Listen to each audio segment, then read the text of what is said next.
banga emizimu gigyekawo amasannyalaze bannange bakungubazi bannange mwenna bassebo ne bannyabo abantu mwenna abavudde mu bitundu ebyenjawulo okujja wano ku mbaga y'omulongo Kato esembayo.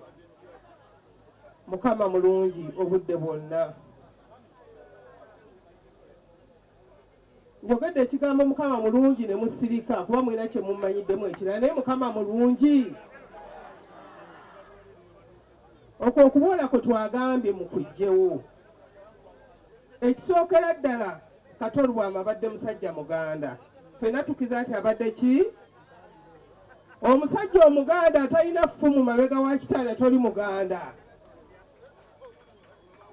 Omusajja omuganda atalina lubugo owuwo toli muki?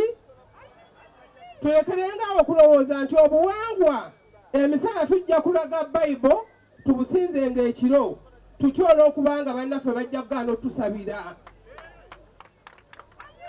Kato Lwama abadde yekkiririzaamu ng'omuntu. Kato Lwama abadde amanye empewo ze ng'omuntu, si musango omuntu okumanya ki? Era nkakasa empewo nawe no weeziri. Onoomuteekayo nga zo zitandika omulimu gwago ogukola.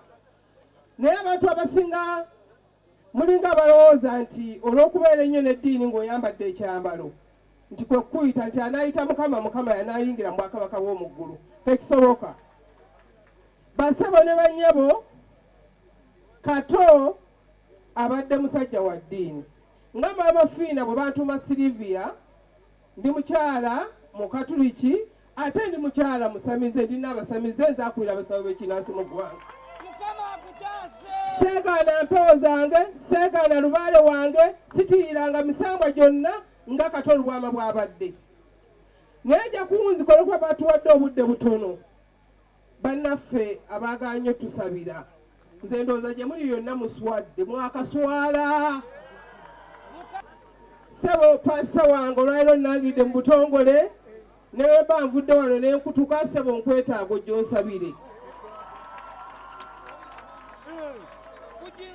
Ssebo Paasita Bugingo, taata Paasita Bugingo, naama wano nti ndaba Paasita bange babiri mu nsi muno. Paasita wange Bugingo ne Paasita Bugembe. Bw'oba toliwo ng'oli bize Bugembe ng'ajjanga akikumamu essaala. Katwongerera obukadde bubiri ng'amabugo ku ssente ze twawayo ssebo. Ekitiibwa ky'amaanyi